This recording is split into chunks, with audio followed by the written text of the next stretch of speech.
Eran las 3 de la madrugada cuando mi mundo se desplomó.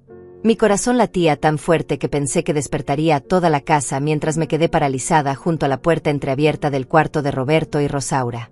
Las palabras que acababa de escuchar me atravesaron como dagas heladas. Mañana vamos a internarla. Ya firmamos los papeles. La voz de mi yerno sonaba casual, como si estuviera hablando del clima, mientras yo sentía que el suelo se abría bajo mis pies. Durante 70 años había enfrentado pérdidas, traiciones y dolor. Nunca imaginé que mi propia hija sería quien me clavaría el puñal más profundo. En ese momento, con las piernas temblando y la boca seca, supe que tenía que escapar. No podía permitir que me llevaran como un objeto viejo e inútil. Tomé aire profundamente, cerré los ojos por un segundo, y decidí que esa misma noche mi vida cambiaría para siempre. No lloré. Solo regresé sigilosamente a mi cuarto y comencé a planear mi huida. Pero déjame contarte cómo llegué hasta ahí. Hace 6 meses, cuando mi querido esposo falleció después de 45 años de matrimonio, Rosaura insistió en que me mudara con ella y Roberto. «Mamá, no puedes quedarte sola en esa casa tan grande», me decía con esa sonrisa que ahora reconozco como falsa. «Aquí estarás acompañada, podremos cuidarte mejor». Sus palabras sonaban dulces, llenas de preocupación filial, y yo, devastada por la pérdida y sintiéndome terriblemente sola, acepté sin pensar mucho. Vendí algunos muebles, guardé mis recuerdos más preciados en cajas, y me mudé a su hogar moderno en las afueras de la ciudad. La casa era bonita, con paredes blancas, jardín cuidado y una cocina reluciente que olía a productos de limpieza caros. Pero desde el primer día, algo se sentía extraño. Roberto me recibió con una sonrisa que no llegaba a sus ojos, y cuando abracé a mi nieta Carmen, de 16 años, noté que evitaba mi mirada. Los primeros días pasaron en una rutina aparentemente normal. Rosaura me había arreglado el cuarto de huéspedes con cortinas color crema y una cama cómoda. Cada mañana desayunábamos juntos, café, tostadas con mantequilla, y Roberto leyendo noticias en su teléfono mientras Carmen se alistaba para el colegio. Yo intentaba participar en las conversaciones, preguntando sobre el trabajo de Roberto en la empresa de seguros, o sobre las materias favoritas de Carmen. Pero había silencios extraños, miradas que se cruzaban entre Roberto y Rosaura cuando creían que no me daba cuenta. La casa tenía una atmósfera tensa, como si todos estuvieran actuando en una obra de teatro mal ensayada. Rosaura cocinaba mis platillos favoritos, pero cuando yo ofrecía ayudar, siempre me decía: «No, mamá, tú descansa, nosotros nos encargamos». Roberto traía flores los viernes y me preguntaba si necesitaba algo de la farmacia, pero sus gestos se sentían mecánicos, sin calidez real. Fue durante la 3ª semana cuando comencé a notar las señales que debía haber visto desde el principio. Roberto había comenzado a organizar mis medicamentos en un pastillero semanal. «Así no te olvidas de tomarlas, doña Josefina», me decía con esa voz condescendiente que usas con los niños pequeños. Cuando yo protesté diciendo que siempre había manejado mis medicinas perfectamente, Rosaura intervino: «Mamá, es por tu bien, a veces los mayores se confunden con las dosis». La palabra mayores resonó en mi cabeza como una campana de alarma. También noté que Roberto había comenzado a revisar mi correspondencia antes de dármela. «Solo verifico que no sea publicidad molesta», explicaba, pero yo veía como sus ojos escaneaban cada sobre con atención. Mis estados de cuenta del banco llegaban abiertos, y cuando pregunté, Rosaura me dijo que había sido un error del cartero. Pero yo sabía que algo estaba mal. Mis instintos de mujer que había criado 5 hijos y sobrevivido a décadas de matrimonio me gritaban que estaba siendo manipulada. La gota que derramó el vaso fue cuando descubrí que Roberto había cambiado la contraseña del wifi de la casa. Cuando intenté conectar mi teléfono para hablar con mis antiguas amigas por videollamada, no pude acceder. «Se dañó el router, mamá», me mintió Rosaura sin siquiera mirarme a los ojos. «Roberto lo va a arreglar este fin de semana». Pero el fin de semana pasó, y otro más, y yo seguía sin poder usar internet. Comencé a sentirme prisionera en esa casa que se suponía era mi refugio. Mis amigas dejaron de llamar porque yo no contestaba sus mensajes, y cuando pedí usar el teléfono de la casa para comunicarme, siempre había una excusa: «Está ocupada la línea, mejor después de la cena, no queremos molestar a los vecinos». Lentamente, me di cuenta de que me estaban aislando del mundo exterior, cortando mis conexiones una por una como quien corta los hilos de una marioneta. Esa noche que cambió todo comenzó como cualquier otra. Habíamos cenado pollo asado con verduras, y Roberto había estado particularmente atento, sirviéndome agua y preguntándome si la comida estaba a mi gusto. Carmen había hablado sobre un proyecto escolar de historia, y por un momento, la mesa se sintió como un hogar real. Pero yo ya había aprendido a leer las miradas silenciosas entre Roberto y Rosaura, esos intercambios rápidos que hablaban un idioma que yo no entendía. Después de la cena, me retiré a mi cuarto temprano, fingiendo estar cansada. En realidad, había comenzado a escuchar. Durante las últimas semanas había notado que las conversaciones importantes de la familia ocurrían después de que yo me acostara, como si mi presencia fuera un obstáculo para sus verdaderas discusiones. Desde mi cama podía escuchar fragmentos de conversaciones que llegaban desde la sala.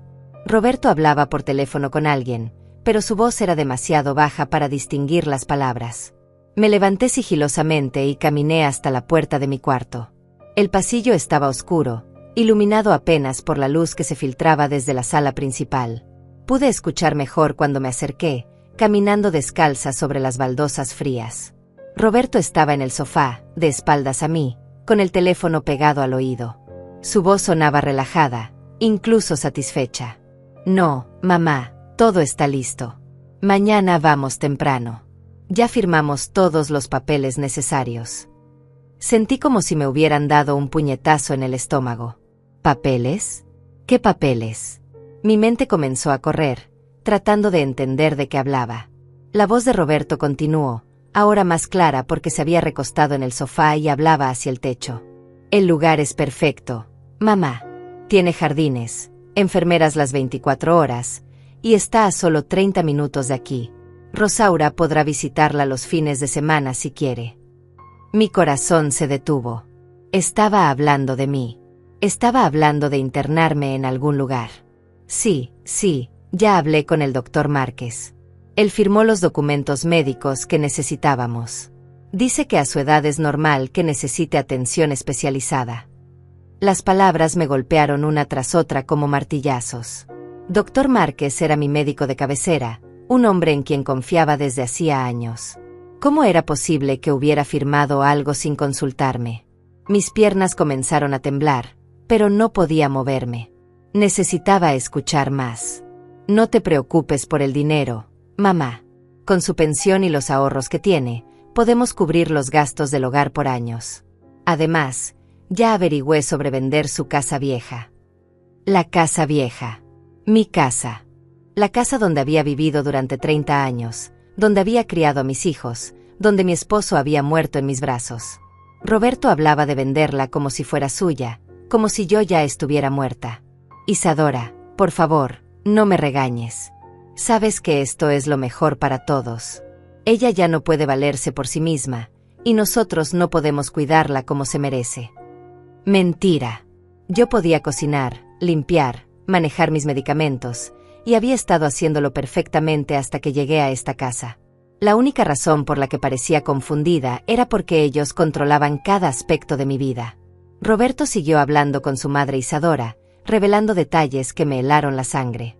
Rosaura estaba preocupada al principio, pero le expliqué que es la única manera de asegurar el futuro de Carmen. La universidad cuesta más de $20,000 al año, y con la pensión de Josefina podemos pagarla sin problemas. Además, si vendemos la casa, tendremos suficiente para el enganche de una casa más grande para nosotros.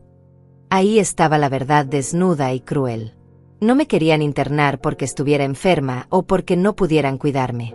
Me querían fuera del camino para poder apoderarse de mi dinero y mi propiedad. Mi propia hija había firmado papeles para deshacerse de mí como si fuera un mueble viejo que estorbaba en la sala. Mañana a las 8 viene el transporte del hogar geriátrico. Le dijimos que era para una evaluación médica, así que no sospechará nada hasta que sea demasiado tarde. Roberto se rió, una risa fría que me revolvió el estómago. Para cuando se dé cuenta de lo que pasa, ya estará registrada como residente permanente. El doctor dice que con su edad y el estado emocional tras la muerte del esposo, es fácil justificar la internación. Cada palabra era una bofetada. Habían planeado cada detalle de mi secuestro legal con la precisión de criminales experimentados. Y lo más doloroso de todo era que mi propia hija, la niña que había llevado en mi vientre, a quien había enseñado a caminar y había consolado durante sus pesadillas, era cómplice de esta traición. Sí, mamá, Rosaura ya guardó todas sus cosas importantes en cajas. Mañana, después de que se la lleven, cambiaremos las cerraduras y comenzaremos a vaciar el cuarto. El cuarto que era mi cuarto. Mis fotos familiares, mis libros, la manta que había tejido mi madre, todo sería empacado y desechado como basura. No creo que Carmen sea un problema. Es adolescente, está más preocupada por sus amigos que por su abuela. Además, le dijimos que el hogar geriátrico tiene piscina y actividades recreativas, que su abuela estará mejor ahí. Pero yo sabía que Carmen me quería. Había visto dolor en sus ojos durante estas últimas semanas, como si sintiera que algo malo estaba pasando, pero no supiera qué. Finalmente, Roberto se despidió de su madre. Perfecto, mamá. Mañana a esta hora todo habrá terminado. Josefina estará en su nueva casa, y nosotros podremos comenzar a vivir nuestras vidas sin esta carga. Esa palabra, carga, resonó en mis oídos como un grito. Había sido llamada muchas cosas en mi vida: esposa, madre, profesora, amiga. Pero nunca una carga. Roberto colgó el teléfono y se dirigió hacia la cocina. Yo corrí de vuelta a mi cuarto tan silenciosamente como pude, con el corazón latiendo tan fuerte que estaba segura de que se escuchaba en toda la casa. Me senté en la cama, temblando, tratando de procesar lo que acababa de descubrir. En menos de 5 horas vendría un transporte para llevarme a un lugar donde me encerrarían contra mi voluntad, mientras mis propios familiares se apoderaban de todo lo que había trabajado durante 70 años de vida. Me quedé sentada en la cama durante varios minutos, con la mente corriendo a 1000 por hora mientras mi corazón lentamente recuperaba su ritmo normal. El reloj de la mesita marcaba las 3:15 de la madrugada. Tenía menos de 5 horas antes de que llegara ese transporte. 5 horas para decidir si me quedaría como una víctima indefensa o si tomaría control de mi destino. La Josefina que había criado 5 hijos mientras trabajaba como profesora, que había cuidado a su esposo enfermo durante 2 años sin quejarse nunca, que había enfrentado la pobreza y las dificultades con la barbilla en alto, esa mujer no se rendiría sin luchar. Me levanté de la cama con una determinación que no había sentido en meses. Lo primero que hice fue revisar mentalmente todo lo que había escuchado. Roberto había mencionado que ya habían firmado papeles, que el doctor Márquez había proporcionado documentos médicos, y que mañana vendría un transporte a las 8. También habían empacado mis cosas, lo que significaba que no esperaban que yo regresara nunca. Pero había algo que no habían considerado: yo seguía siendo dueña de mi cuenta bancaria, de mi casa, y de todas mis propiedades. Mientras tuviera mi cédula de identidad y mi mente clara, tenía poder legal. El problema era que una vez que estuviera encerrada en ese hogar geriátrico, sería mucho más difícil demostrar mi competencia mental. Caminé hasta mi cómoda y saqué una pequeña maleta que había guardado en el fondo del closet. Con manos temblorosas pero decididas, comencé a empacar solo lo esencial: ropa interior, 2 mudas de ropa, mis medicamentos, mis documentos más importantes que guardaba en una carpeta, y los $500 en efectivo que siempre mantenía para emergencias. También tomé las joyas que mi esposo me había regalado durante nuestro matrimonio: mi anillo de bodas, los aretes de perlas que me dio en nuestro 20º aniversario, y el collar de oro que había sido de mi madre. Esas piezas tenían valor sentimental y económico, y podrían ser útiles si necesitaba dinero. Mientras empacaba, mi mente trabajaba en un plan. No podía salir por la puerta principal porque había una alarma que se activaba durante la noche. Roberto me había explicado el primer día que era por seguridad, pero ahora entendía que era otra forma de controlarme. Sin embargo, la ventana de mi cuarto daba al jardín lateral de la casa, y recordaba que cuando llegué, había notado que el pestillo estaba un poco flojo. Era una ventana baja, a menos de 1 metro del suelo, perfectamente factible para una mujer de mi edad que todavía estaba en buena forma física. La pregunta era: ¿a dónde ir una vez que saliera? Recordé a mi antigua vecina, doña Mercedes, quien vivía a unas 10 cuadras de la casa de Rosaura. Ella y yo habíamos sido amigas durante años, y sabía que era una mujer discreta y confiable. Su casa estaba lo suficientemente cerca como para caminar, pero lo suficientemente lejos como para que Roberto y Rosaura no pensaran en buscarme ahí inmediatamente.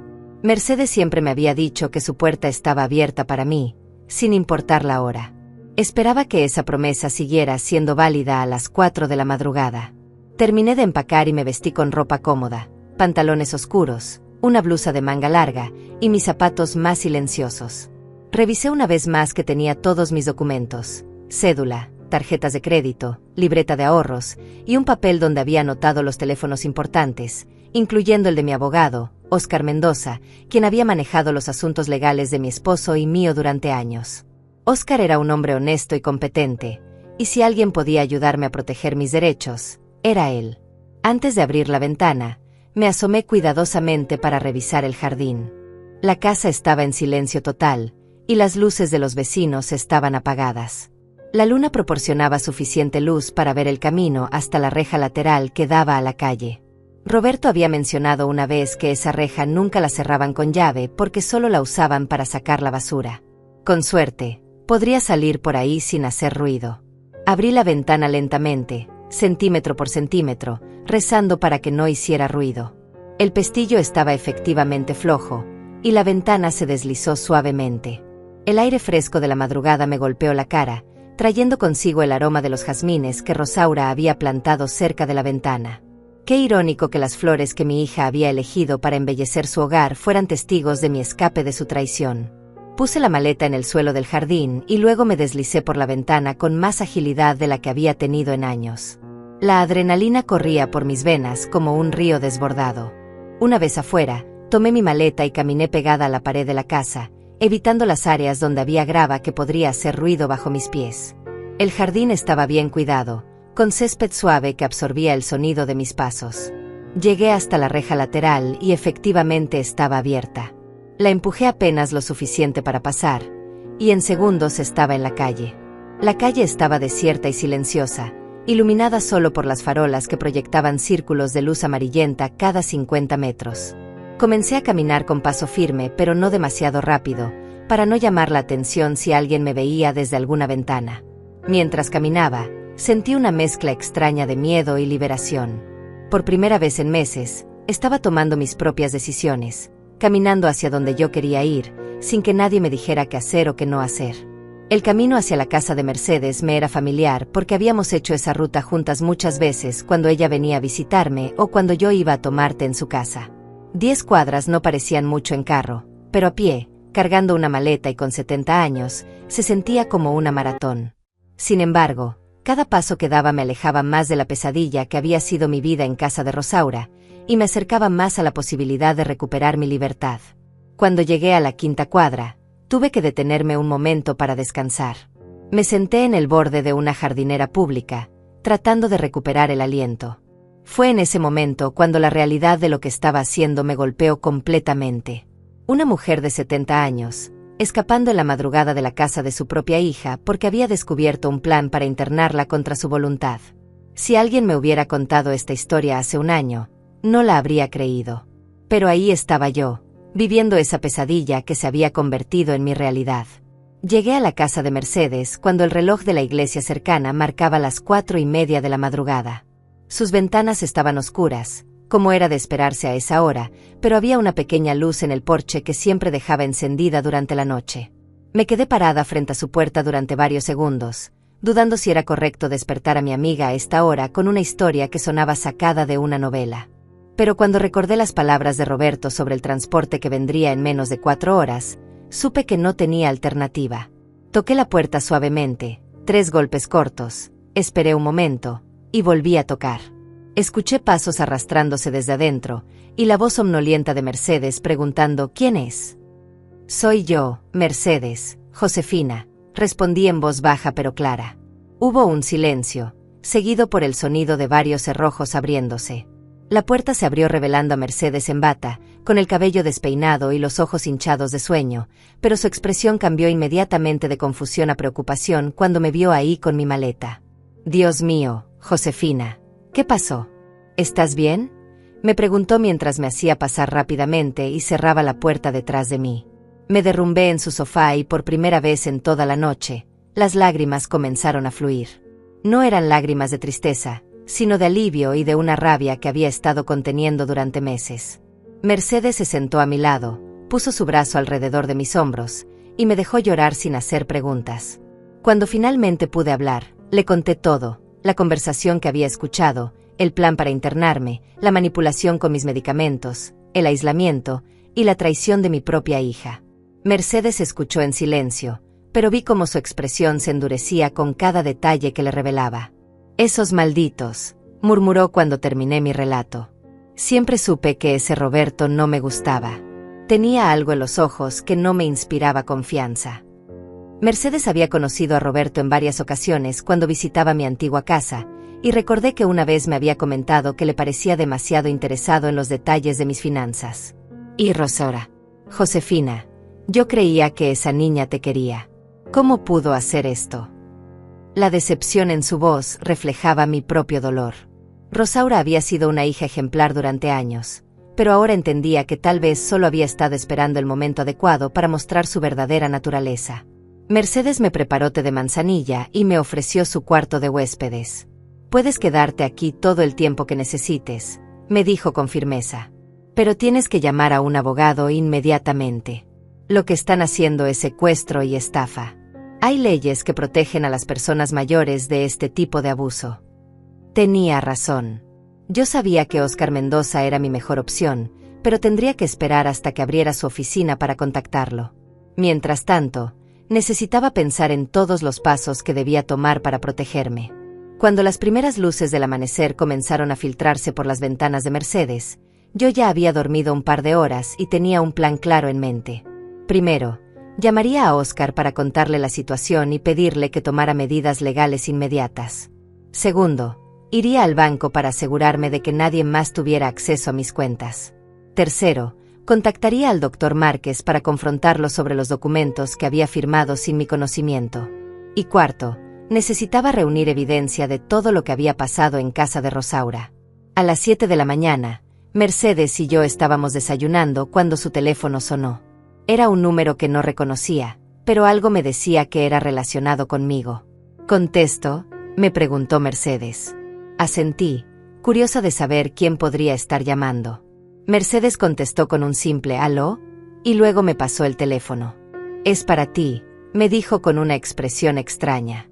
Era Carmen, mi nieta, y su voz sonaba angustiada y confusa. «Abuela, ¿dónde estás? Papá y mamá están desesperados. Dicen que desapareciste durante la noche y que estás enferma y confundida. Vinieron unos señores en una ambulancia para llevarte al doctor, pero cuando fueron a tu cuarto no estabas». Mi corazón se aceleró. Roberto y Rosaura habían descubierto mi escape y ya estaban ejecutando su plan de contingencia, pintándome como una anciana confundida que había vagado perdida durante la noche. «Carmen, mi amor, escúchame muy bien», le dije con la voz más calmada que pude manejar. «No estoy enferma ni confundida. Estoy perfectamente bien y en un lugar seguro. Pero necesito que sepas algo muy importante sobre tus padres». Carmen se quedó en silencio, y pude escuchar voces de fondo, probablemente Roberto y Rosaura discutiendo sobre qué hacer. «No puedo hablar mucho ahora, pero pronto entenderás todo. Lo único que necesitas saber es que te amo, que siempre serás mi nieta preferida, y que nada de lo que vas a escuchar sobre mí en los próximos días es verdad». «Abuela, no entiendo nada. Papá dice que anoche te levantaste sonámbula y saliste de la casa sin recordar dónde ibas. Dice que es normal en personas de tu edad y que por eso necesitas atención médica especializada». La voz de Carmen se quebraba, y pude escuchar el miedo y la confusión en sus palabras. Roberto ya había comenzado a manipularla, usando la historia del sonambulismo para explicar mi ausencia y justificar la necesidad de internarme. «Carmen, ¿recuerdas cuando eras pequeña y jugábamos a los detectives? Te voy a pedir que uses esas habilidades ahora. Observa todo lo que dicen y hacen tus padres. Fíjate si sus historias tienen sentido. Y sobre todo, recuerda que tu abuela que te enseñó a leer, que te llevaba al parque todos los domingos, que conoce tu cumpleaños, tu color favorito, y todos tus secretos, no está enferma». Carmen sollozó del otro lado de la línea. «Te tengo que colgar, abuela. Papá viene hacia acá». La línea se cortó, dejándome con el corazón roto, pero también con una nueva determinación. Era oficial, la guerra había comenzado. Roberto y Rosaura no solo intentarían internarme cuando me encontraran, sino que también estaban construyendo una narrativa donde yo era una anciana senil que representaba un peligro para mí misma. Pero tenían una debilidad que no habían considerado: Carmen. Mi nieta era inteligente y sensible, y aunque solo tenía 16 años, había heredado mi capacidad de ver más allá de las mentiras bonitas. Si lograba mantener una línea de comunicación con ella, tendría una aliada dentro del territorio enemigo. A las 8:30 de la mañana estaba sentada en la oficina de Óscar Mendoza, quien había aceptado verme de emergencia después de que le expliqué la situación por teléfono. Óscar era un hombre de 60 años, con cabello gris y una mirada penetrante que inspiraba confianza. Había manejado los asuntos legales de mi familia durante 15 años, y conocía perfectamente mi situación financiera y mental. Cuando terminé de contarle todo lo que había pasado, se recostó en su silla con una expresión de indignación que me tranquilizó. No era la primera vez que veía un caso como el mío. Josefina, lo que están haciendo constituye varios delitos, me dijo mientras tomaba notas en un cuaderno legal. Primero, conspiración para privarla de su libertad. Segundo, intento de estafa para apoderarse de sus bienes. Tercero, falsificación de documentos médicos si efectivamente el doctor Márquez firmó algo sin examinarla. Y cuarto, abuso de persona mayor, que en este estado tiene penalidades muy severas. Sus palabras me dieron esperanza, pero también me hicieron entender la gravedad de lo que enfrentaba. Lo primero que vamos a hacer es conseguir una orden de protección temporal que evite que la internen sin su consentimiento. Segundo, vamos a congelar todas sus cuentas bancarias para que nadie más pueda acceder a ellas. Y tercero, vamos a documentar todo esto oficialmente. Óscar llamó inmediatamente a su asistente para que preparara los documentos necesarios, y luego contactó a un juez que conocía para solicitar una audiencia de emergencia. El sistema legal tiene protecciones específicas para personas mayores en situaciones como la suya, me explicó mientras esperábamos. Pero necesitamos actuar rápido antes de que ellos presenten su propia versión de los hechos. Me pidió que escribiera una declaración detallada de todo lo que había pasado, incluyendo fechas, conversaciones específicas y cualquier evidencia que pudiera recordar. Mientras escribía mi declaración, mi teléfono sonó. Era un número desconocido, pero decidí contestar. La voz que escuché me heló la sangre. Era Roberto, pero sonaba completamente diferente al hombre que había estado actuando como el yerno perfecto durante meses. Su voz era fría, amenazante, sin rastro de la falsa cortesía que había usado conmigo. Josefina, sé que estás ahí. Necesitas regresar a casa inmediatamente. Tienes problemas de salud graves y necesitas atención médica. Si no regresas por tu propia voluntad, vamos a tener que tomar medidas más drásticas. Roberto, le respondí con una calma que no sentía. Estoy perfectamente bien y no tengo ninguna intención de regresar a esa casa. Además, ahora sé exactamente cuáles eran tus planes para mí. Hubo un silencio del otro lado de la línea, y luego Roberto cambió de táctica. No sé de qué hablas, Josefina. Anoche te levantaste confundida y saliste de la casa. Estuvimos buscándote toda la noche. Rosaura está histérica de preocupación. ¿Cómo puedes hacerle esto a tu propia hija? La manipulación en su voz era tan obvia que casi me dio risa. Escuché tu conversación con tu madre anoche, Roberto. Sé todo sobre el hogar geriátrico, sobre los papeles que firmaron, sobre vender mi casa, sobre usar mi pensión para pagar la universidad de Carmen. Sé que el doctor Márquez firmó documentos falsos. Lo sé todo. Esta vez el silencio fue más largo, y cuando Roberto volvió a hablar, había abandonado completamente la pretensión de preocupación. Escúchame bien, vieja estúpida. ¿Vas a regresar a esta casa ahora mismo, o te vas a arrepentir? Tenemos formas de hacer que parezcas mentalmente incompetente, y cuando terminemos contigo, nadie va a creer una palabra de lo que digas. Óscar, que había estado escuchando la conversación, me hizo una seña para que pusiera el altavoz. Roberto, intervino Óscar con voz profesional, soy Óscar Mendoza, abogado de la señora Josefina. Esta conversación está siendo grabada, y lo que acaba de decir constituye una amenaza directa contra mi clienta. Le sugiero que consulte con un abogado antes de hacer más declaraciones que puedan ser usadas en su contra. Roberto colgó inmediatamente, pero ya habíamos conseguido lo que necesitábamos, evidencia grabada de su verdadera naturaleza. Perfecto, dijo Óscar mientras guardaba la grabación en su teléfono. Esto demuestra que no hay ninguna preocupación médica real de su parte. Es una amenaza clara para forzarla a regresar. Media hora después, la asistente de Óscar llegó con los documentos de la orden de protección temporal, y nos dirigimos al juzgado para la audiencia de emergencia. El juez, una mujer de mediana edad llamada Patricia Valdés, Escuchó mi caso con atención y revisó la grabación de la amenaza de Roberto. Señora Josefina, me dijo la jueza después de escuchar toda la evidencia, es evidente que usted está en plena posesión de sus facultades mentales y que ha sido víctima de un intento de abuso. Voy a emitir una orden de protección temporal que prohíbe a Roberto Martínez, Rosaura Sandoval e Isadora Martínez acercarse a usted o contactarla sin su consentimiento. También voy a ordenar una investigación oficial sobre los documentos médicos falsificados y el intento de internación forzosa. La sensación de alivio que sentí en ese momento fue indescriptible. Salimos del juzgado con documentos oficiales que me protegían legalmente, pero Óscar me advirtió que esto era solo el comienzo. Ahora van a intentar demostrar que usted está mentalmente incompetente para manejar sus asuntos. Van a traer testigos, van a conseguir evaluaciones médicas sesgadas, van a hacer todo lo posible para revertir esta orden. Tenía razón. Roberto y Rosaura no se iban a rendir fácilmente, especialmente ahora que sabían que yo estaba luchando de vuelta. Nuestro siguiente paso fue ir al banco. Cuando llegamos, pedimos hablar con el gerente y le expliqué la situación. Resulta que Roberto había intentado obtener información sobre mis cuentas la semana anterior, diciendo que era mi yerno y que necesitaba ayudar a manejar mis finanzas porque yo estaba un poco confundida últimamente. Afortunadamente, el banco tenía políticas estrictas sobre la privacidad y no le habían dado ninguna información. Sin embargo, el gerente me mostró que había intentos de acceso online a mi cuenta desde una dirección IP que no era la mía. Inmediatamente cambié todas mis contraseñas, agregué una alerta de seguridad a todas mis cuentas y establecí que solo yo podía autorizar cualquier transacción mayor a $100. También transferí la mayoría de mi dinero a una cuenta nueva en un banco diferente, donde Roberto y Rosaura no sabrían buscar. Sus ahorros de toda la vida ascienden a aproximadamente $120,000, me explicó el gerente mientras procesábamos las transferencias.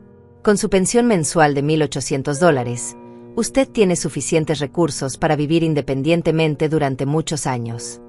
Cuando salimos del banco, me sentía como si hubiera recuperado una parte importante de mi identidad. Durante meses, Roberto había controlado mis finanzas indirectamente, sugiriendo gastos, revisando mis estados de cuenta, haciéndome sentir como si fuera una carga económica. Ahora tenía control total sobre mi dinero otra vez, y eso me daba poder para tomar decisiones sobre mi futuro. Óscar me llevó de vuelta a la casa de Mercedes, donde almorzamos y planificamos los siguientes pasos. Mercedes había estado siguiendo las noticias locales en Internet y había encontrado algo interesante. Una nota en el periódico local sobre el aumento de casos de abuso financiero contra personas mayores. Mira esto, Josefina, me dijo mostrándome su tablet. Dice que el año pasado hubo más de 500 casos reportados en nuestro condado. La mayoría involucran familiares que intentan apoderarse de propiedades y ahorros de sus parientes mayores. Mientras leíamos el artículo, mi teléfono sonó otra vez. Esta vez era Carmen, pero su voz sonaba diferente, más cautelosa. Abuela, ¿puedes hablar? Estoy en casa de mi amiga Sofía. Le dije que sí, y Carmen continuó en voz baja. Abuela, algo raro está pasando aquí. Después de que hablamos esta mañana, papá y mamá han estado haciendo llamadas todo el día. Escuché a papá hablando con alguien sobre conseguir un doctor que diga que tienes Alzheimer. Y mamá empacó todas tus cosas en cajas y las puso en el garaje. Mi corazón se aceleró. Carmen estaba empezando a ver la verdad. También encontré algo extraño. Abuela, en el escritorio de papá hay unos papeles con tu nombre, y uno dice algo sobre venderte casa. Pero tú nunca dijiste que querías vender tu casa, ¿verdad? Carmen estaba conectando los puntos, tal como esperaba que lo hiciera. Mi amor, le dije suavemente, necesito que seas muy valiente y muy inteligente. Tus padres no están diciendo la verdad sobre mí o sobre la situación. ¿Crees que puedes tomar fotos de esos papeles sin que ellos se den cuenta? Carmen se quedó callada por un momento, luego susurró. Sí, abuela. Creo que puedo hacerlo. Pero tengo miedo. Carmen, mi niña valiente, le dije con toda la ternura que pude transmitir por teléfono. Entiendo que tengas miedo, pero necesito que confíes en mí como siempre lo has hecho. Si puedes conseguir esas fotos, me ayudarías a proteger no solo a mí, sino también a ti. Porque si tus padres pueden hacerme esto a mí, que soy su madre, imagínate lo que podrían hacerte a ti cuando cumplas 18 años y tengas acceso a tu fondo universitario. Carmen suspiró del otro lado de la línea, y pude escuchar el peso de la comprensión cayendo sobre sus hombros jóvenes. Abuela, ¿es verdad que papá quería internarte para quedarse con tu dinero? Su voz se quebró un poco al hacer la pregunta. Sí, mi amor. Es exactamente lo que querían hacer. Anoche escuché a tu papá hablando por teléfono con tu abuela Isadora, planeando todo. Iban a llevarme a un hogar geriátrico esta mañana, vender mi casa y usar mi pensión para pagar tu universidad sin preguntarme. Carmen se quedó en silencio durante tanto tiempo que pensé que había colgado. Finalmente, susurró, pero mamá siempre dice que te ama mucho. ¿Cómo puede estar haciendo esto? Era la pregunta que yo misma me había hecho cientos de veces desde anoche. A veces las personas que amamos pueden decepcionarnos de maneras que nunca imaginamos, le respondí. Tu mamá tal vez se convenció de que esto era lo mejor para todos, pero eso no hace que esté bien. Carmen, ¿recuerdas cuando eras pequeña y me preguntaste por qué los adultos a veces hacen cosas malas? Te dije que a veces la gente se pierde en el camino, y que el dinero puede hacer que las personas cambien. Carmen sollozó suavemente. Sí, lo recuerdo. Pero nunca pensé que mi mamá se perdería en el camino. Le expliqué a Carmen que tenía que ser muy cuidadosa. No confrontes a tus padres con lo que sabes. Actúa normal, como si no supieras nada. Si pueden, toma fotos de esos documentos y envíamelos por mensaje. Pero sobre todo, cuídate. Si en algún momento sientes que estás en peligro o que necesitas salir de esa casa, llama a este número y pregunta por Óscar Mendoza. Le dicté el número del abogado, y ella lo anotó. Él es mi abogado, y ya sabe toda la situación. También puede llamar a Mercedes si no puede encontrarme. Carmen me aseguró que entendía, y acordamos que se comunicaría conmigo cuando fuera seguro hacerlo. Después de colgar con Carmen, Mercedes y yo nos sentamos a planificar mi siguiente movimiento. No puedes quedarte escondida para siempre, Josefina, me dijo Mercedes mientras servía más té. Tarde o temprano van a encontrarte, y cuando lo hagan, van a estar preparados con una historia sobre tu supuesta enfermedad mental. Tenía razón. Necesitaba ser proactiva, no reactiva. ¿Qué sugieres?, le pregunté. Mercedes sonrió con una expresión que no había visto en años. Creo que es hora de que hagas algo que Roberto y Rosaura nunca esperarían: contraatacar. Mercedes tenía una idea brillante. Su sobrina trabajaba en el periódico local como periodista, especializándose en historias de interés humano y problemas sociales. Leticia ha escrito varios artículos sobre el abuso de personas mayores, me explicó Mercedes. Si le cuentas tu historia, podría escribir un artículo que exponga lo que Roberto y Rosaura intentaron hacer. Una vez que la historia sea pública, será mucho más difícil para ellos continuar con sus mentiras. La idea me emocionó y me aterró al mismo tiempo. Hacer pública mi historia significaba que no habría vuelta atrás. Mercedes llamó a su sobrina Leticia, quien aceptó reunirse con nosotras esa misma tarde. Mientras esperábamos, recibí un mensaje de texto de Carmen con 3 fotos.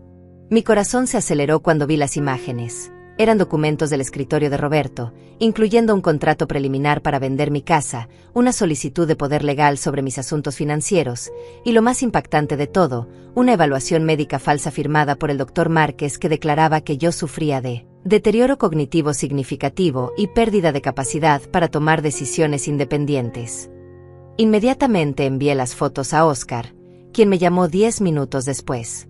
Josefina, esto es evidencia sólida de conspiración y falsificación de documentos. El doctor Márquez está en serios problemas legales. Esta evaluación está fechada hace 2 semanas, pero según sus registros médicos, usted no ha visitado su consultorio en más de 3 meses. Óscar me explicó que con esta evidencia podríamos no solo defendernos, sino también presentar cargos criminales contra Roberto, Rosaura y el doctor Márquez. Cuando Leticia llegó a casa de Mercedes esa tarde, me sorprendió su juventud y su energía. Era una mujer de unos 30 años, con cabello rizado y ojos inteligentes que me recordaron a Carmen.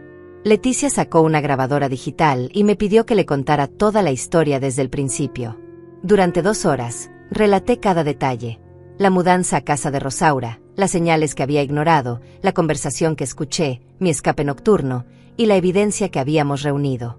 Señora Josefina, me dijo Leticia cuando terminé, su historia es exactamente el tipo de situación que necesita ser expuesta públicamente. No solo para protegerla a usted, sino para advertir a otras personas mayores sobre estas tácticas. Leticia me explicó que había visto casos similares, pero pocos con tanta evidencia documentada. El hecho de que usted grabara las amenazas de Roberto y que su nieta fotografiara los documentos falsos hace que esta historia sea irrefutable. Esa noche, mientras Leticia escribía el artículo, mi teléfono no paró de sonar. Primero fue Rosaura, con la voz llorosa y desesperada.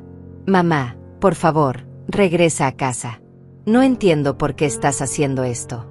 Nosotros solo queremos cuidarte». Su actuación era tan convincente que por un momento dudé de mi propia memoria. Pero luego recordé la conversación que había escuchado, los documentos falsificados, y la frialdad en la voz de Roberto cuando me amenazó. «Rosaura», le dije con una calma que me sorprendió a mí misma, «si realmente quisieras cuidarme, no habrías firmado papeles para internarme sin mi consentimiento. Si realmente me amaras, no habrías planeado vender mi casa a mis espaldas. Y si realmente te preocuparas por mi bienestar, no habrías permitido que tu esposo me amenazara esta mañana». Rosaura se quedó callada por un momento, luego cambió de táctica. «Mamá, creo que estás confundida. Nosotros nunca firmamos papeles para internarte. Solo estábamos explorando opciones para cuando fuera necesario en el futuro. Y sobre la casa, Roberto pensó que sería mejor venderla porque es muy grande para ti sola». Sus mentiras eran tan elaboradas que me pregunté cuánto tiempo había estado practicándolas. «Rosaura, tengo evidencia de todo lo que dices que no pasó. Documentos, grabaciones, fotos. Así que por favor, no me insultes fingiendo que soy estúpida». La conversación terminó con Rosaura colgándome, pero no antes de escucharla gritar a alguien en el fondo: «No está funcionando. Sabe demasiado». 20 minutos después, recibí una llamada de un número que no reconocía. Era Isadora, la madre de Roberto, con una voz aún más manipuladora que la de su hijo. «Josefina, querida, soy Isadora. Roberto me ha contado sobre tu confusión y tu escape de anoche. Entiendo que debe ser muy desorientador para ti». «Isadora», la interrumpí, «no hay ninguna confusión de mi parte. Escuché la conversación que tuviste con tu hijo anoche, donde planearon internarme para apoderarse de mi dinero. Así que puedes ahorrar el teatro». Isadora se quedó callada por un momento, luego su voz cambió completamente, volviéndose dura y amenazante. «Escúchame bien, Josefina. Mi hijo y mi nuera han invertido mucho tiempo y dinero en cuidarte. Lo mínimo que puedes hacer es mostrar gratitud en lugar de causar problemas». «¿Gratitud?», le pregunté incrédula. «¿Gratitud por planear secuestrarme y robar mis ahorros de toda la vida?».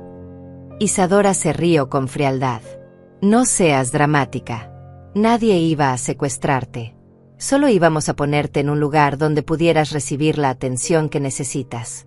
Y sobre el dinero, ese dinero debería ser de la familia de todos modos. Tú ya viviste tu vida». Sus palabras me revelaron la mentalidad que había detrás de todo el plan.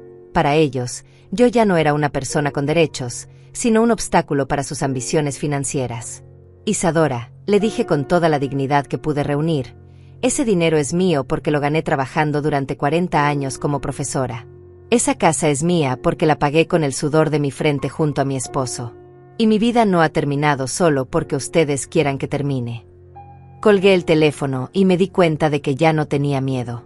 Tenía rabia, determinación, y algo que Roberto, Rosaura e Isadora habían subestimado completamente: la voluntad de una mujer de 70 años que había decidido luchar por su libertad. Al día siguiente, el artículo de Leticia se publicó en la primera página del periódico local con el titular: «Abuela de 70 años escapa en la madrugada para evitar internación forzosa planeada por su familia». La historia incluía fotografías de los documentos falsificados, transcripciones de las grabaciones y mi testimonio completo. Mercedes me despertó esa mañana con el periódico en sus manos y una sonrisa que no había visto en años. «Josefina, toda la ciudad está hablando de tu historia. El teléfono del periódico no ha parado de sonar con personas que quieren apoyarte». Efectivamente, A las 9 de la mañana ya había recibido llamadas de 3 estaciones de radio locales pidiendo entrevistas, 2 organizaciones de protección de derechos de personas mayores ofreciendo apoyo legal gratuito, y sorprendentemente, 6 personas que habían vivido situaciones similares con sus propias familias. No estás sola en esto, me dijo una mujer llamada Clara, cuyo hijo había intentado algo parecido 2 años atrás. Cuando vi tu historia en el periódico, supe que tenía que llamarte. Lo que estás haciendo es valiente y necesario. Pero no todas las reacciones fueron positivas. A las 10 de la mañana, Oscar me llamó con noticias preocupantes. Josefina, Roberto contrató a un abogado muy agresivo llamado Fabiano Torres. Ya presentaron una contrademanda alegando que usted está mentalmente incompetente y que representa un peligro para sí misma. También están pidiendo una orden judicial para obligarla a someterse a una evaluación psiquiátrica. Mi estómago se hundió. Sabía que Roberto no se rendiría fácilmente, pero no esperaba que contraatacara tan rápido. Además, continuó Oscar, han contactado a todos los medios locales con su versión de la historia.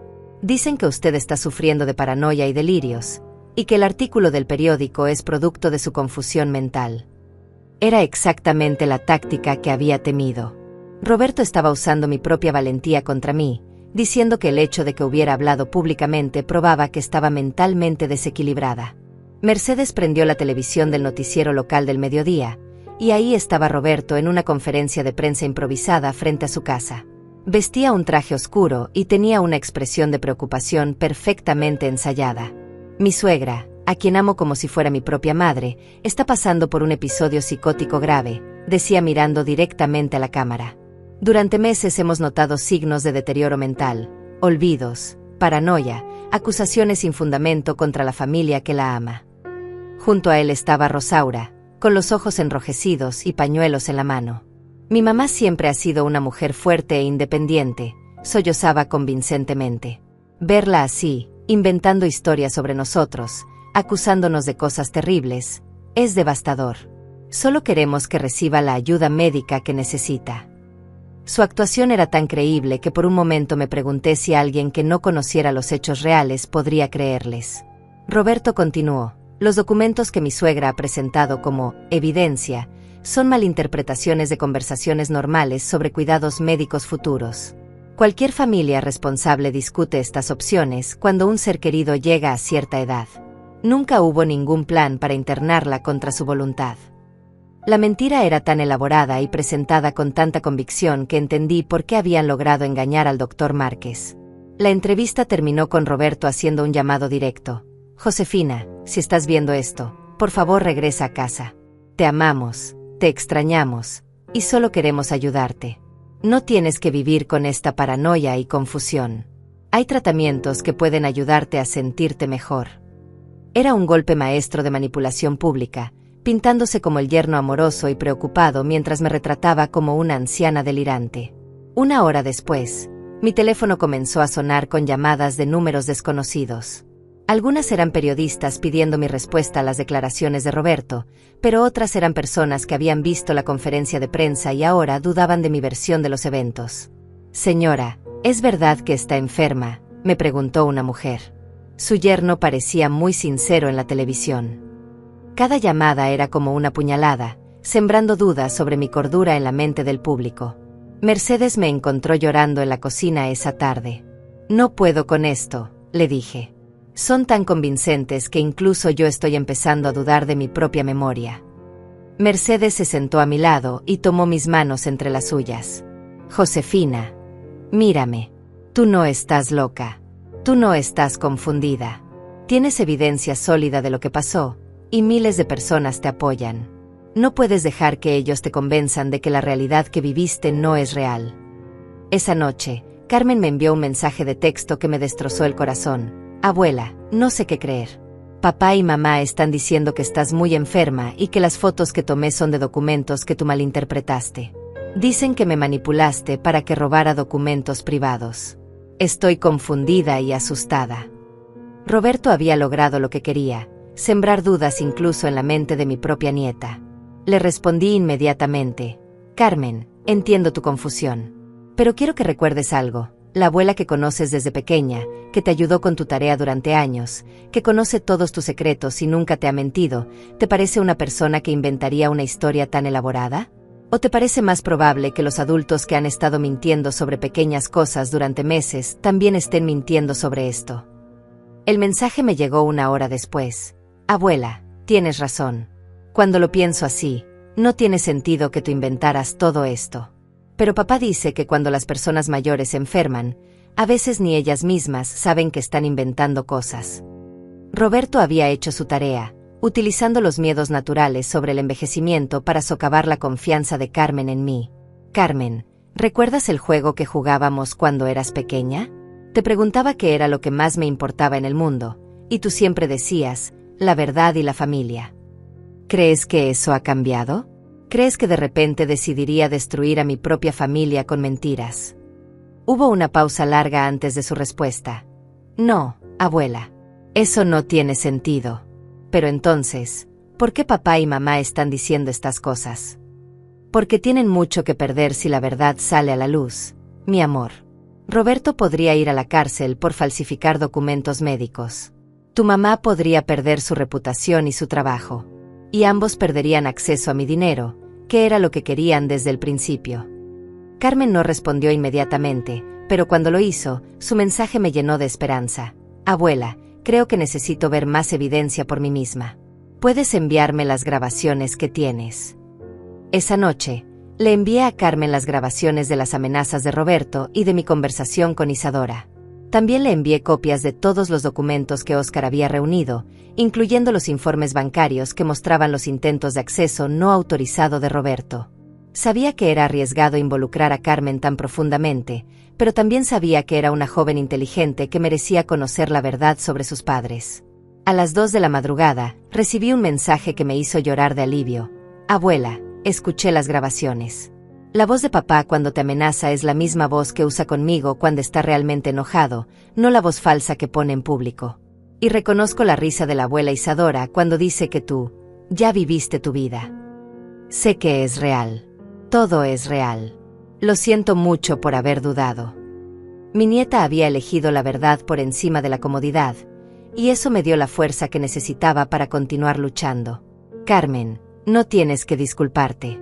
Ellos son muy buenos manipulando, y es natural que hayas tenido dudas. Pero ahora que sabes la verdad, necesito que seas muy cuidadosa. No dejes que sepan que me crees.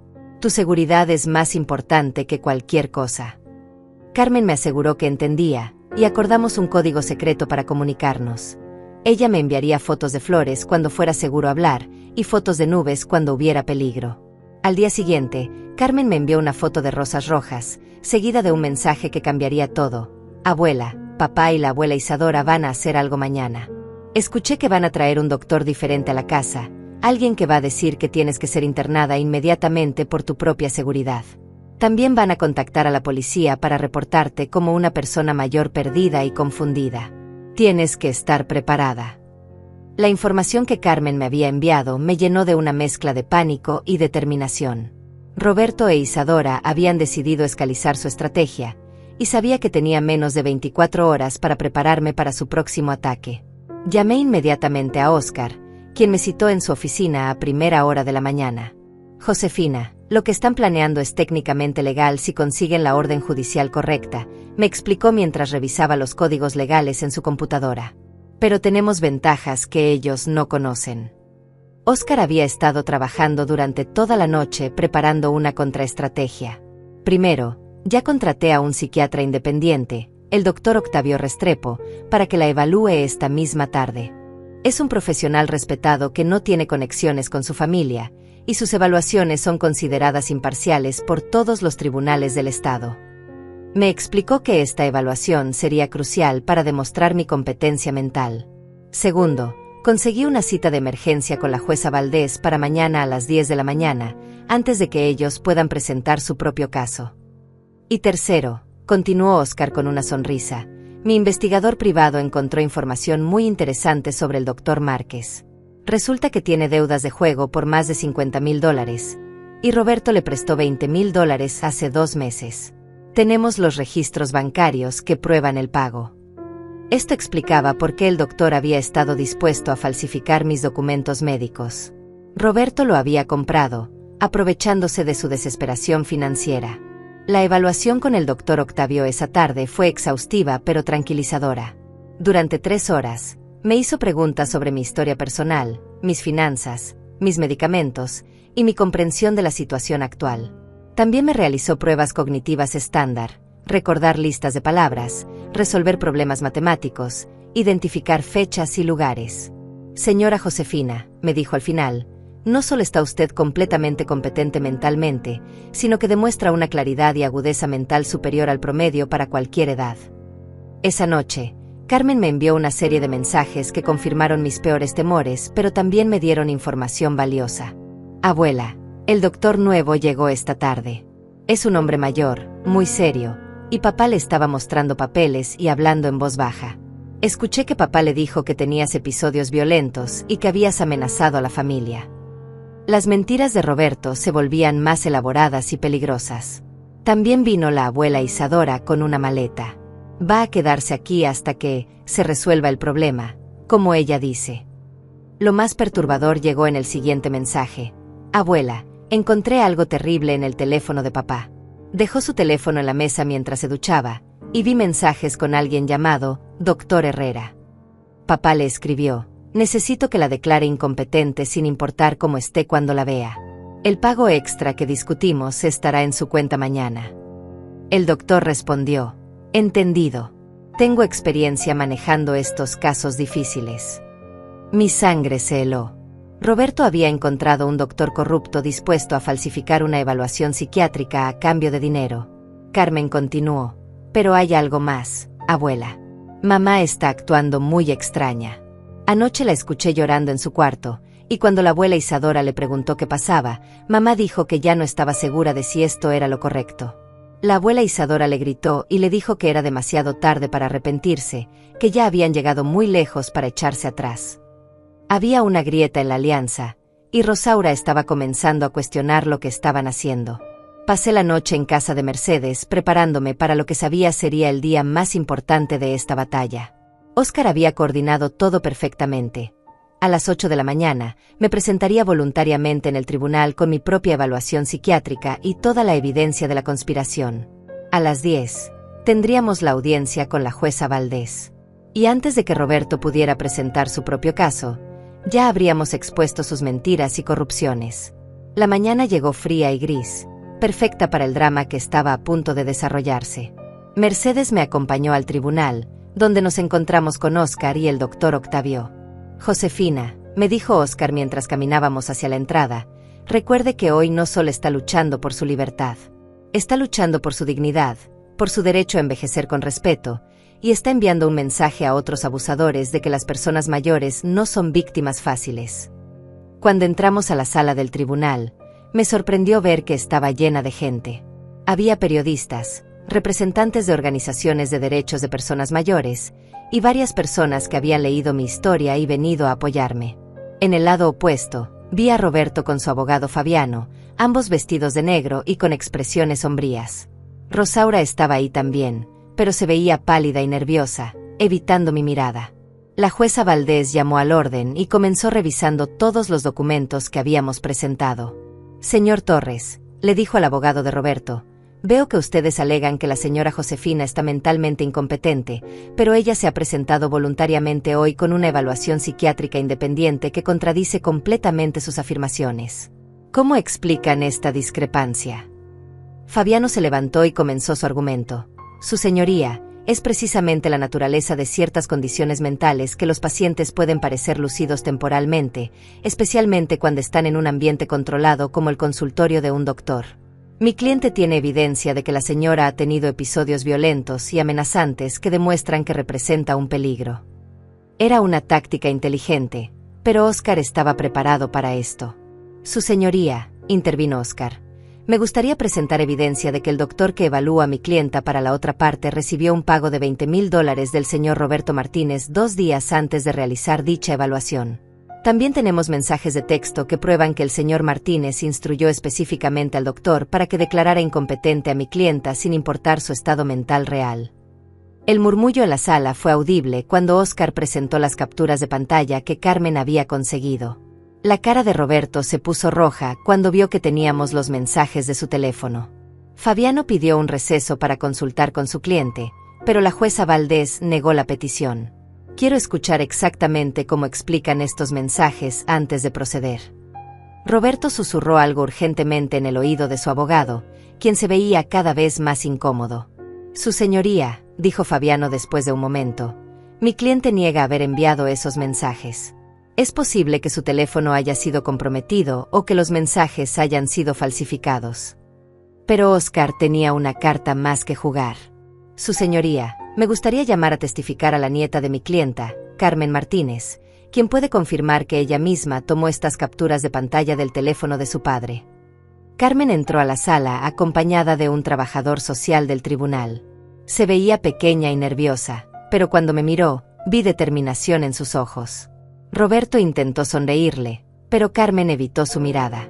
Bajo juramento, Carmen testificó que había visto los mensajes en el teléfono de Roberto y había tomado las fotos por su propia cuenta. ¿Alguien te pidió que hicieras esto?, le preguntó Óscar. No, señor. Lo hice porque sabía que estaba mal lo que mis padres estaban planeando hacerle a mi abuela. La pregunta crucial llegó cuando Óscar le pidió a Carmen que describiera el comportamiento de Roberto en casa. ¿Has visto alguna vez que tu abuela sea violenta o amenazante como alega tu padre? Carmen respiró profundamente y respondió con voz clara. No, señor. Mi abuela nunca ha sido violenta. Pero he visto a mi papá amenazarla por teléfono y he escuchado conversaciones donde él y mi otra abuela planean cosas en contra de ella. Roberto se levantó de su asiento gritando, ella está mintiendo. La han manipulado. Pero la jueza ordenó que se sentara y guardara silencio. Finalmente, Óscar presentó la evidencia del soborno al doctor Márquez y la falsificación de documentos médicos. Su señoría, lo que tenemos aquí no es un caso de una anciana confundida, sino un caso de conspiración criminal para privar a una persona competente de su libertad y apoderarse de sus bienes. La jueza revisó todos los documentos en silencio durante varios minutos que se sintieron como horas. He visto suficiente, declaró finalmente la jueza Valdés. Las evidencias presentadas demuestran claramente que la señora Josefina Morales está en plena posesión de sus facultades mentales y que ha sido víctima de una conspiración para privarla de sus derechos. Ordeno que se mantenga la orden de protección contra los señores Roberto Martínez, Rosaura Sandoval e Isadora Martínez. Además, ordeno una investigación criminal inmediata sobre las alegaciones de falsificación de documentos, soborno y conspiración. El martillo cayó, y supe que había ganado la primera batalla real. Cuando la jueza Valdés pronunció su veredicto, sentí como si un peso gigantesco se levantara de mis hombros. Había ganado, pero la mirada de Roberto desde el otro lado de la sala me decía que esto estaba lejos de terminar.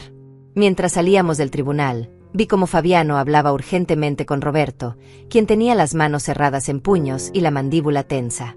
Rosaura permanecía sentada en su silla, con la cabeza entre las manos, sollozando silenciosamente. Carmen se acercó a mí y me abrazó con fuerza. Abuela, lo siento mucho. Siento haber dudado de ti, siento no haberme dado cuenta antes de lo que papá y mamá estaban haciendo. Mi niña preciosa, le dije mientras la acariciaba el cabello, tú no tienes nada que lamentar. Fuiste la más valiente de todos nosotros. Sin tu ayuda, nunca habría podido probar la verdad. El trabajador social del tribunal me explicó que Carmen podría quedarse conmigo temporalmente mientras se investigaba la situación familiar, pero que eventualmente tendría que tomar decisiones sobre su custodia.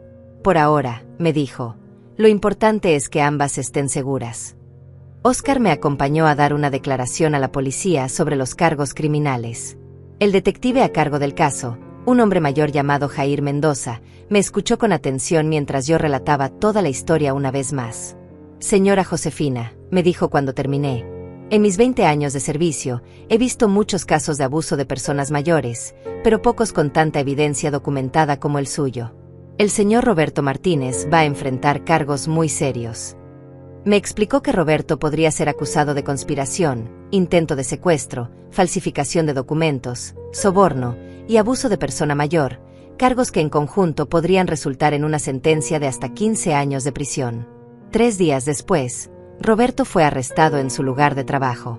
Las noticias locales cubrieron el arresto, y la imagen de Roberto esposado saliendo de su oficina de seguros se volvió viral en las redes sociales. El doctor Márquez también fue arrestado y perdió su licencia médica inmediatamente. El doctor Herrera, quien había aceptado el soborno para falsificar mi evaluación psiquiátrica, enfrentaba cargos similares y una investigación de la Junta Médica Estatal. Isadora, la madre de Roberto, fue interrogada pero no arrestada, aunque se le prohibió contactarme bajo ninguna circunstancia. Sin embargo, recibí una llamada suya una semana después del arresto de Roberto. Su voz ya no tenía la arrogancia de antes, sonaba derrotada y amarga. «Esto es tu culpa, Josefina. Destruiste a mi hijo y a mi familia por tu egoísmo». Su lógica retorcida me asombró incluso después de todo lo que había pasado. «Isadora», le respondí con una calma que me sorprendió, «tu hijo se destruyó a sí mismo cuando decidió robar y mentir. Yo solo me defendí». Ella murmuró algo sobre venganza antes de colgar, pero ya no me importaban sus amenazas vacías. Roberto estaba en la cárcel esperando juicio, el doctor Márquez había perdido su carrera, y yo tenía el control total de mi vida otra vez. La situación con Rosaura era más complicada y dolorosa. Durante las primeras 2 semanas después del juicio, no tuve noticias de ella. Carmen me contó que su madre se había mudado temporalmente con una amiga porque no podía soportar estar en la casa donde habían planeado mi secuestro. «Mamá llora mucho», me dijo Carmen una tarde mientras tomábamos té en casa de Mercedes. «Creo que realmente se da cuenta de lo que hizo, pero no sabe cómo disculparse». Un mes después del juicio, Rosaura apareció en la puerta de Mercedes una tarde lluviosa. Se veía demacrada, con ojeras profundas y el cabello sin arreglar. Mercedes me preguntó si quería verla, y después de dudarlo, decidí que sí. Rosaura se sentó frente a mí en el sofá de Mercedes, y durante varios minutos ninguna de las dos dijo nada. Finalmente, ella rompió el silencio. «Mamá, no sé por dónde empezar». «Podrías empezar explicándome cómo mi propia hija, la niña que llevé en mi vientre durante 9 meses, que crié con amor y sacrificio, pudo firmar papeles para encerrarme como si fuera un animal peligroso», le dije. Mi voz salió más dura de lo que pretendía, pero las palabras necesitaban ser dichas. Rosaura comenzó a llorar, pero yo había llorado demasiado durante los últimos meses como para sentir compasión inmediata. «Roberto me convenció de que era lo mejor para ti», susurró entre lágrimas. «Decía que te estabas deteriorando, que era peligroso dejarte sola, que el hogar geriátrico era como un hotel 5 estrellas. Yo no quería hacerte daño, mamá, te juro que no». Sus explicaciones sonaban patéticas incluso para ella misma. «¿Y el dinero, Rosaura? También Roberto te convenció de que necesitabas mi pensión y mis ahorros». Rosaura se cubrió la cara con las manos. «Estábamos en problemas financieros, mamá. Roberto perdió mucho dinero en inversiones malas, y la universidad de Carmen cuesta tanto. Yo pensé que tal vez podrías ayudarnos, pero Roberto dijo que nunca aceptarías voluntariamente». La verdad detrás de toda la conspiración finalmente salía a la luz. No era solo malicia, sino también desesperación financiera y la influencia tóxica de Roberto. «Rosaura», le dije después de un largo silencio, «durante 70 años he enfrentado problemas de dinero, crisis familiares, enfermedades y la muerte de tu padre. Nunca, ni una sola vez, consideré traicionar a mi familia para resolver mis problemas. Si hubieran venido a mí honestamente, si me hubieran explicado la situación, habríamos encontrado una solución juntas. Pero ustedes eligieron la mentira, la manipulación y el abuso». Las lágrimas de Rosaura se intensificaron. «Sé que no tengo derecho a pedir perdón. Sé que lo que hicimos es imperdonable. Pero tú eres mi madre, y no puedo vivir sin ti en mi vida». Sus palabras me dolieron porque reconocí el amor genuino mezclado con la culpa y el arrepentimiento. Pero también reconocí que el daño causado era profundo y no se podría reparar fácilmente. «El perdón», le dije finalmente, «no es algo que se puede pedir. Es algo que se gana con tiempo, honestidad y cambio real. Roberto va a ir a la cárcel por lo que hizo, y tú vas a tener que vivir con las consecuencias de tus decisiones. Si realmente quieres una posibilidad de reconstruir nuestra relación, vas a tener que demostrar que has cambiado, no solo con palabras, sino con acciones». Carmen, quien había estado viviendo conmigo desde el juicio, decidió quedarse conmigo permanentemente. «Abuela», me dijo una noche mientras estudiaba para sus exámenes finales, Contigo me siento segura. Sé que nunca me mentirías o me traicionarías por dinero. La custodia legal fue relativamente sencilla. Rosaura no luchó contra mi petición, y Carmen ya tenía 17 años, lo que significaba que su opinión pesaba mucho en la decisión del tribunal. 6 meses después del juicio, Roberto fue sentenciado a 12 años de prisión después de declararse culpable de todos los cargos. El doctor Márquez recibió 5 años y perdió permanentemente su licencia médica. Durante la audiencia de sentencia, tuve la oportunidad de dar una declaración de impacto a la víctima. Miré directamente a Roberto mientras hablé. Usted no solo trató de robar mi dinero y mi libertad. Trató de robar mi dignidad, mi autonomía y mi derecho a envejecer con respeto. Pero falló, porque subestimó la fortaleza de una mujer que ha vivido 70 años aprendiendo a luchar por lo que es correcto. Con el dinero que recuperé y la venta finalmente autorizada de mi casa antigua, compré una casa pequeña pero cómoda cerca del colegio de Carmen. Tenía un jardín donde planté tomates, rosas y hierbas aromáticas. Cada mañana, mientras regaba mis plantas, reflexionaba sobre cómo mi vida había cambiado. Durante meses había vivido sintiéndome como una carga, como un problema que otros tenían que resolver. Ahora entendía que siempre había tenido poder, solo había permitido que otros me hicieran creer lo contrario. Carmen floreció en nuestro nuevo hogar. Sus calificaciones mejoraron, recuperó su sonrisa, y comenzó a hablar sobre sus sueños de estudiar Derecho para ayudar a otras personas como mi abuela. Establecimos una rutina agradable. Desayunábamos juntas antes de que ella fuera al colegio, yo trabajaba en mi jardín o leía mientras ella estudiaba, y en las tardes cocinábamos y hablábamos sobre nuestros días. Rosaura comenzó a visitarnos una vez por semana, siempre pidiendo permiso primero y respetando cualquier límite que yo estableciera. Lentamente, muy lentamente, comenzamos a reconstruir algo parecido a una relación. Ella había comenzado terapia para entender cómo había permitido que Roberto la manipulara, y estaba trabajando 2 empleos para pagar las deudas que él había dejado. Estoy aprendiendo a ser la madre que debía haber sido siempre, me dijo durante una de sus visitas. 1 año después del juicio, recibí una llamada de Leticia, la periodista que había escrito mi historia original. Señora Josefina, ¿le gustaría escribir un libro sobre su experiencia?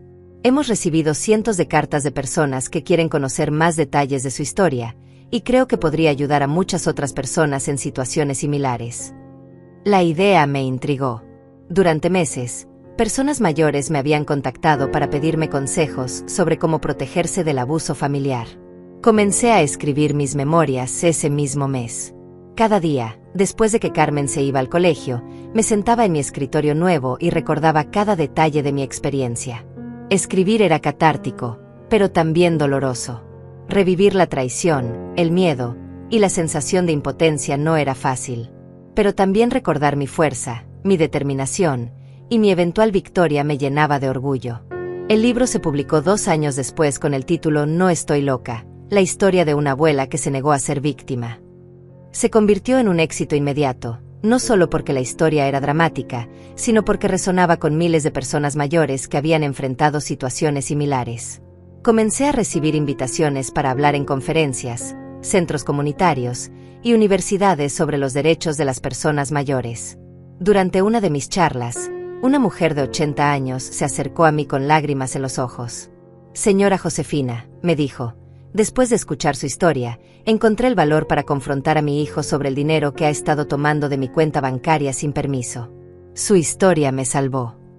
Momentos como ese me recordaron por qué había sido importante luchar, no solo por mí, sino por todas las personas mayores que merecían envejecer con dignidad y respeto.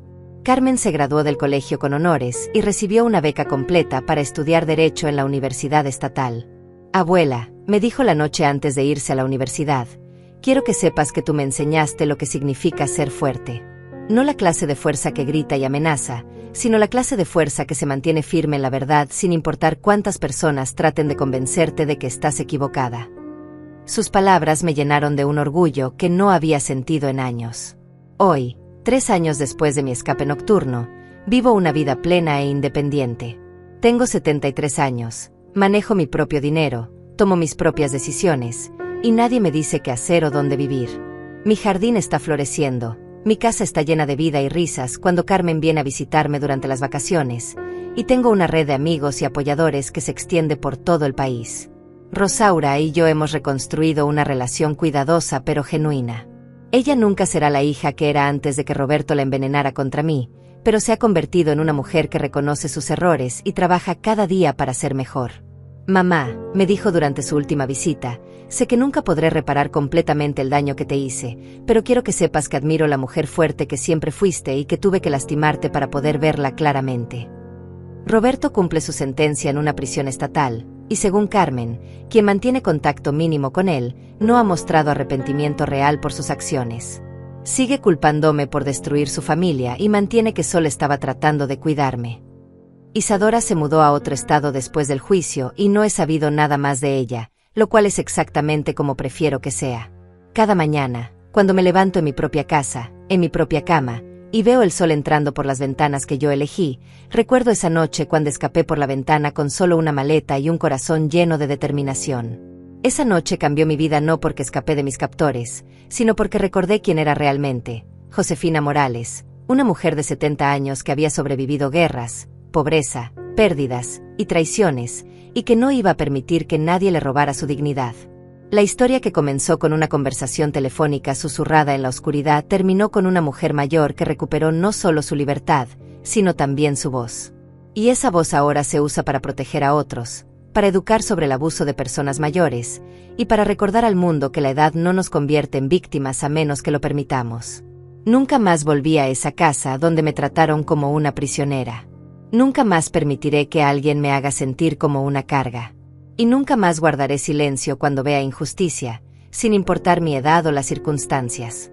Porque aprendí que la fortaleza real no viene de los músculos jóvenes o la energía infinita, sino de la sabiduría acumulada y la negativa a rendirse ante la adversidad. Esa noche, cuando salí por la ventana hacia la libertad, no sabía que estaba escribiendo el primer capítulo de la parte más valiente de mi vida. Ahora, cada día es una página nueva en esa historia de resistencia, dignidad, y la hermosa verdad de que nunca es demasiado tarde para luchar por lo que es correcto. 5 años han pasado desde aquella madrugada cuando el miedo me despertó y la valentía me hizo caminar hacia la libertad. Escribo estas líneas finales en mi escritorio, el mismo donde cada mañana leo las cartas que llegan de mujeres de todo el continente contándome sus propias historias de resistencia. Algunas han logrado escapar de situaciones similares a la mía, otras aún luchan, pero todas han encontrado en mi experiencia una chispa de esperanza que les dice que es posible vencer. Carmen se graduó de abogada el mes pasado. La vi caminar por ese escenario con su toga y birrete, y sentí que mi corazón se expandía de orgullo. Durante su discurso como mejor estudiante de su promoción, habló sobre la justicia no como un concepto abstracto, sino como algo personal y urgente. Mi abuela me enseñó que la verdad siempre encuentra su camino, dijo mirándome desde el pódium, pero solo si tenemos el coraje de abrirle la puerta. Ahora trabaja en una firma especializada en derechos de personas mayores, y me cuenta que cada caso le recuerda por qué eligió esta profesión. La fundación que creé con las ganancias de mi libro ha ayudado a más de 300 familias a resolver conflictos relacionados con el abuso de personas mayores. No solo proporcionamos asistencia legal gratuita, sino también educación preventiva y grupos de apoyo. Cada mes, me reúno con un grupo de sobrevivientes en el centro comunitario, y escucho historias que me recuerdan que mi experiencia no fue única, pero sí mi respuesta a ella. Rosaura viene a almorzar todos los domingos. Hemos desarrollado una relación nueva, construida sobre honestidad dolorosa pero necesaria. Ya no es mi niña pequeña que necesita protección, sino una mujer adulta que debe cargar con las consecuencias de decisiones terribles. Pero también es una madre que está criando a su nuevo bebé, mi nieto Sebastián, con valores diferentes. Quiero que crezca conociendo a su abuela fuerte, me dijo mientras el pequeño jugaba en mi jardín la semana pasada. Roberto saldrá de prisión el año que viene. Carmen me preguntó si tengo miedo de que trate de vengarse, pero la verdad es que ya no me provoca ninguna emoción fuerte. Es simplemente un hombre que tomó decisiones equivocadas y ahora vive con las consecuencias. Su poder sobre mí murió esa noche cuando decidí que mi libertad valía más que mi comodidad. Mi casa se ha convertido en un refugio no solo para mí, sino para otras mujeres mayores que necesitan un lugar seguro mientras resuelven sus situaciones legales. La habitación de huéspedes siempre está ocupada por alguna abuela que está aprendiendo a recuperar su voz. Mercedes, quien ahora tiene 82 años, dice que mi casa se siente como un santuario donde las mujeres vienen a recordar su propia fortaleza. El jardín que planté ese primer año se ha extendido por todo el patio trasero. Cada primavera, siembro nuevas variedades de flores y vegetales, porque descubrí que crear vida nueva es la mejor medicina contra los recuerdos amargos. Las rosas que planté en memoria de mi esposo ahora son un arbusto gigantesco que perfuma toda la casa, recordándome que el amor verdadero nunca muere, solo se transforma. Ayer recibí una carta de una mujer en Colombia, cuyo hijo estaba tratando de venderle la casa sin su consentimiento. Me escribió que después de leer mi libro, confrontó a su familia y buscó ayuda legal. Usted me enseñó que ser mayor no significa ser indefensa, terminaba su carta. Gracias por mostrarme que nunca es demasiado tarde para luchar. Estas cartas son mi mayor tesoro, más valiosas que todos los ahorros que protegí de Roberto. Porque me confirman que aquella noche cuando salí por la ventana, no solo escapé hacia mi propia libertad, sino que abrí un camino para que otras mujeres pudieran seguir. Tengo 75 años ahora. Mi cabello es completamente blanco, mis manos muestran las líneas del tiempo, y mis pasos son un poco más lentos. Pero mi mente está clara, mi voluntad es férrea, y mi voz es más fuerte que nunca. Cada mañana me despierto agradecida por otro día de libertad, otro día de dignidad, otro día de decisiones que son solo mías. A veces, en las noches silenciosas, recuerdo esos meses cuando vivía como prisionera en casa de mi propia hija. Recuerdo la sensación de impotencia, la humillación de ser tratada como un objeto, el dolor de la traición familiar. Pero esos recuerdos ya no me lastiman, me fortalecen. Me recuerdan de dónde vengo y cuánto he crecido. La vida me enseñó que la verdadera victoria no está en vengarse de quienes nos lastiman, sino en recuperar el poder que creímos haber perdido. Mi venganza contra Roberto no fue mandarlo a prisión, fue demostrar que sus intentos de quebrarme solo me hicieron más fuerte. Esta noche, como todas las noches desde hace 5 años, cerraré mi casa con mis propias llaves, apagaré las luces cuando yo decida, y me acostaré en mi propia cama sabiendo que mañana despertaré libre. Y esa libertad, ganada con lágrimas, sudor y determinación inquebrantable, es lo más dulce que he saboreado en mis 75 años de vida.